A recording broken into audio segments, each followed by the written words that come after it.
नमस्कार साथियों, कुछ बात करें यूट्यूब चैनल पर एक बार फिर आपका बहुत बहुत स्वागत है। मैं हूं हीरेंद्र कुमार अग्निहोत्री।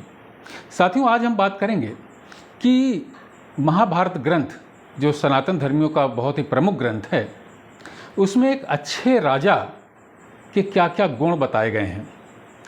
महाभारत का जो शांति पर्व है, शांति पर्व के अंतर्गत एक राज धर्मानुशासन पर्व भी है। उसके 57वें अध्याय में राजा के करने योग्य जो कार्य बताए गए हैं, जो उसके गुण बताए गए हैं, वो इस अध्याय में वर्णित हैं। वैसे तो शांति पर्व में राजा के लिए बहुत विस्तृत उसके कर्तव्य और अकर्तव्य का वर्णन किया गया है, लेकिन हम लोग 5 या 6 श्लोकों पर बात करेंगे। साथियों, इसमें सबसे पहले मैंने देखा, इसमें लिखा हुआ है कि जैसे सांप बिल में घुसे हुए चूहे को खा जाता है, उसी प्रकार दूसरों से लड़ाई न लड़ने वाले राजा तथा विद्या अध्ययन आदि के लिए घर छोड़कर अन्यत्र न जाने वाले ब्राह्मण को ये पृथ्वी निगल जाती है। तो अभी जो ब्राह्मण का विद्याध्ययन करने के लिए अपना घर छोड़ करके दूसरी जगह जाना है, इसकी तो चर्चा हम लोग छोड़ देते हैं, लेकिन इसमें एक बात लिखी है कि जैसे सांप बिल में रहने वाले चूहों को खा जाता है, उसी प्रकार दूसरों से लड़ाई न करने वाले राजा को ये पृथ्वी निगल जाती है।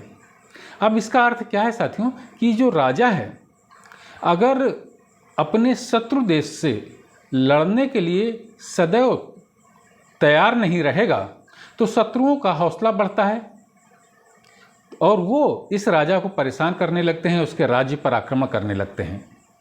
तो इसलिए जो राजा है उसे सदैव अपने शत्रुओं से युद्ध करने के लिए तत्पर रहना चाहिए, ये इस अध्याय में बताया गया है। दूसरा जो उन्होंने बताया है कि राजा को चारों वर्णों के व्यक्तियों के धर्मों की रक्षा करनी चाहिए।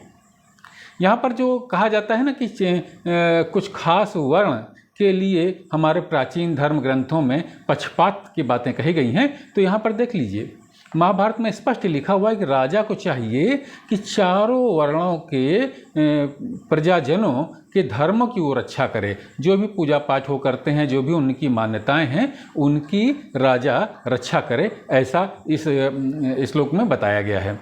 अगला है साथियों कि राजा को किसी पर भी विश्वास नहीं करना चाहिए और जो राजा का खास विश्वास पात्र व्यक्ति हो उस पर भी आंख बंद करके, आंख मूंद करके विश्वास नहीं करना चाहिए। तो हम सब जानते हैं कि जो राजमहल होते हैं राजा के आसपास, राजा का तो एक अर्थ समझिए, इस समय जो हम राजा का अर्थ लगावें तो अपने प्रधानमंत्री से लगाना चाहिए। तो यहाँ पर स्पष्ट कहा गया कि राजा को आंख मूंद करके किसी पर विश्वास नहीं कर लेना चाहिए और जो राजा के अत्यंत विश्वास पात्र लोग हैं उन पर भी अंधा विश्वास नहीं करना चाहिए। यानी कि राजा को सदैव अपने विवेक का इस्तेमाल करते रहना चाहिए, अपने विवेक को जागृत रहना चाहिए कि सामने वाले से जो सूचना मिल रही है उसे वो ग्रहण तो करे, लेकिन उसके सही या गलत होने की जो पड़ताल है वो अपने विवेक से भी करे। ये राजा के गुण बताए गए हैं। और अगला देखिए, इसमें क्या लिखा हुआ है कि शत्रुओं के छिद्र देखने वाले राजा की सदैव प्रशंसा होती है और जिस राजा ने शत्रुओं के मंत्रियों को फोड़ने के लिए शत्रुओं के राज्य में क्या चल रहा है उसे जानने के लिए गुप्तचर लगा रखे हैं, ऐसे राजा की सदैव प्रशंसा होती है। तो इसमें इस श्लोक का अर्थ ये है कि शत्रु राजा के कौन कौन से दुर्गुण हैं, उसकी क्या क्या कमजोरियां हैं, इसे सदैव पता करते रहना चाहिए और शत्रु राजा के राज्य में उसके मंत्रियों को फोड़ने का भी प्रयास करते रहना चाहिए और उस राज्य की क्या क्या कमियां हैं और उस राज्य में क्या क्या चल रहा है, इसके लिए उस राज्य में गुप्तचर भी अपने रखने चाहिए। ऐसा राजा का कर्तव्य महाभारत ग्रंथ में बताया गया है। और अगला देखिए, इसमें कहा गया है कि राजा को चाहिए कि जो अपने सहायक वो नियुक्त करे वो शूरवीर हों, वो निरोगी हों और वो विद्वान हों और सभी गुणों से ऐसे ऐसे मतलब वो सुसज्जित हों कि लोकोपकारी भी हों। वो राजा के जो सहायक हैं वो शूरवीर हों, निरोगी हों और लोकोपकारी हों, और राज्य में क्या चल रहा है इन सब बातों की जानकारी राजा के सहायकों को रखनी चाहिए। और राजा को चाहिए कि अपने सहायकों को वो सारी सुविधाएं दे जिन सारी सुविधाओं का उपयोग राजा स्वयं करता है, वो सारी सुविधाएं वो अपने सहायकों को भी दे। अपने सहायकों से सिर्फ राजा को दो ही बातें अधिक अपने पास में रखनी चाहिए, यानी कि राजा का जो छत्र है वो अपने पास में रखना चाहिए और आज्ञा देने का अधिकार राजा को अपने पास में रखना चाहिए। बाकी जो सुख सुविधाएं राजा उपभोग कर रहा है वही सुख सुविधाएं अपने सहायकों को यानी अपने मंत्रियों को भी देना चाहिए, जिससे कि वो सारे मंत्री अपने आप को सम्मानित महसूस करते हैं और राजा के हित का चिंतन करते रहते हैं। ऐसा राजा के बारे में कहा गया है, यानी कि अपने सहायकों का भी सम्मान राजा करता रहे।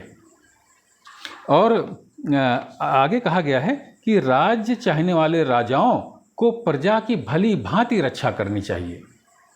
राज्य चाहने वाले राजाओं को प्रजा की भली भांति रक्षा करनी चाहिए, क्योंकि राजा का इससे बड़ा कोई धर्म नहीं है। रक्षा ही राजा के राज्य को मजबूती प्रदान करती है। तो साथियों, ये देखिए महाभारत ग्रंथ आज से कितने हजार साल पहले लिखा गया होगा और उसमें राजाओं के कर्तव्य का इतना अच्छा वर्णन किया गया है। तो इसका मतलब ये होता है कि जिस समय महाभारत ग्रंथ लिखा गया होगा उस समय एक बहुत ही सुसंस्कृत, बहुत ही सुव्यवस्थित समाज हमारे भारतवर्ष में रहा होगा। तभी नीति की, राजनीति की इतनी अच्छी अच्छी बातें महाभारत ग्रंथ में लिखी गई हैं। तो साथियों, ये महाभारत ग्रंथ बहुत ही उपयोगी ग्रंथ है और बहुत ही अच्छी अच्छी बातों से भरा हुआ है। हमें इसका अध्ययन अवश्य करना चाहिए और इस पर गर्व भी करना चाहिए कि सनातन धर्मियों के पास में इतने अच्छे अच्छे ग्रंथ हैं जो कि आज से हजारों साल पहले लिखे गए, आज से लाखों साल पहले लिखे गए और उसमें इतनी अच्छी अच्छी बातें बताई गई हैं। तो आज की चर्चा में बस इतना ही साथियों। कल किसी और मुद्दे पर आपसे बात करूंगा। अगर आपको ये वीडियो पसंद आया हो तो इसे लाइक करें, शेयर करें, अपनी टिप्पणियों से मुझे जरूर अवगत कराएं। जय हिंद, वंदे मातरम।